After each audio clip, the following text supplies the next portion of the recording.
नमस्कार। कभी कभी लगता है ना कि जीवन की मुश्किलें हम पर कुछ ज्यादा ही हावी हो रही हैं। आज हम हिंदू मान्यताओं में मौजूद कुछ ऐसे ही तरीकों को समझेंगे।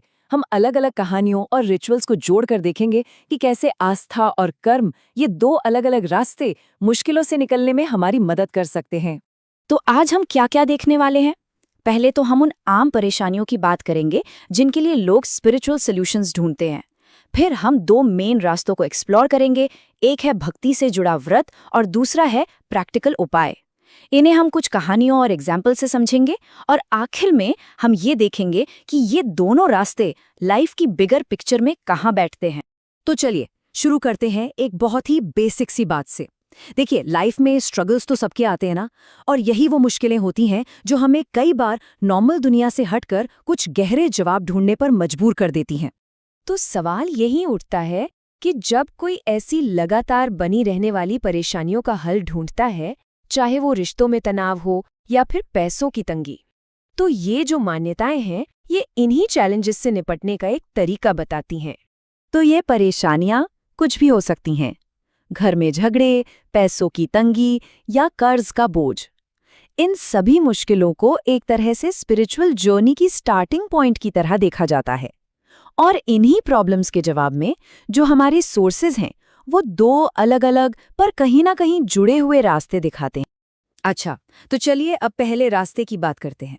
ये वो रास्ता है जो गहरी आस्था, मतलब डीप फेथ और भक्ति पर टिका है, और इसे कहते हैं व्रत की शक्ति। तो इस रास्ते का जो कोर आइडिया है वो है व्रत। अब ये सिर्फ फास्टिंग या उपवास नहीं है, ये एक तरह का डिसिप्लिन वाव है, एक संकल्प जिसमें फास्टिंग के साथ साथ पूजा पाठ और कथा सुनना भी जुड़ा होता है। और ये सब मिलकर भगवान से गहरा कनेक्शन बनाने का एक तरीका है। और यहाँ एक इंटरेस्टिंग चीज देखने को मिलती है। हमारे सोर्सेज में भगवान शिव के लिए दो अलग अलग व्रतों की बात की गई है तो दोनों ही शिवजी को प्रसन्न करने के लिए, पर इनके पर्पस थोड़े अलग अलग हैं। जैसे एक व्रत शादीशुदा जिंदगी में पीस लाने के लिए है, तो दूसरा संतान की इच्छा पूरी करने जैसी मन्नतों के लिए। लेकिन सवाल यह है कि क्या इन व्रतों में वाकई इतनी पावर होती है? देखिए, इनके असर को समझाने के लिए अक्सर कुछ ऐसी कहानियों का सहारा लिया जाता है, डिवाइन इंटरवेंशन की कहानियां, जहां ये माना जाता है कि आस्था ने किस्मत को ही बदल दिया। साहूकार के बेटे की कहानी इसका एक बहुत पावरफुल एग्जाम्पल है।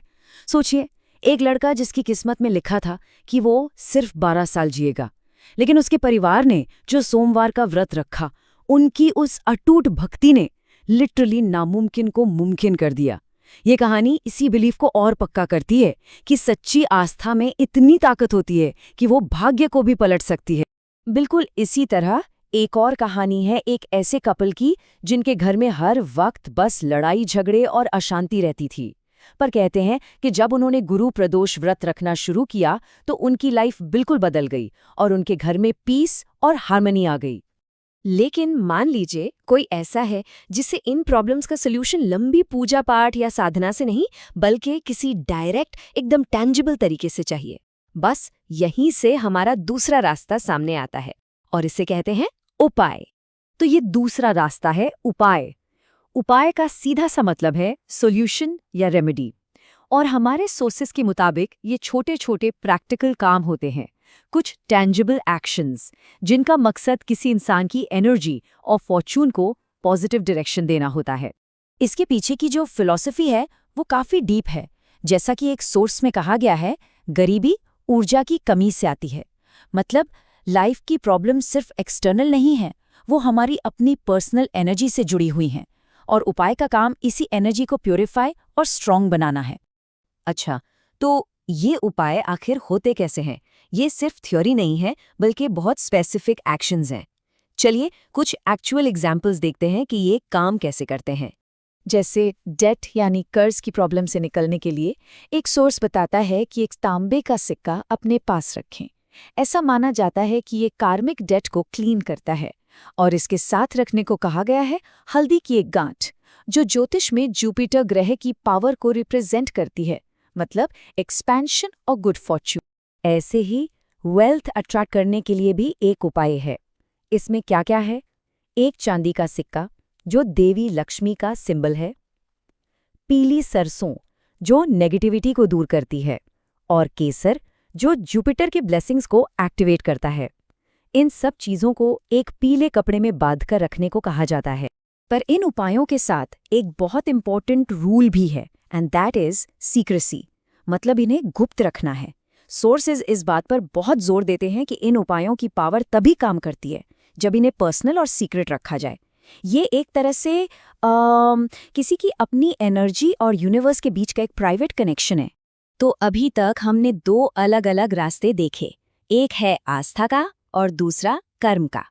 तो चलिए अब थोड़ा स्टेप बैक लेते हैं और ये समझने की कोशिश करते हैं कि ये दोनों अप्रोचेस लाइफ की बिग पिक्चर में एक साथ कैसे काम करती हैं।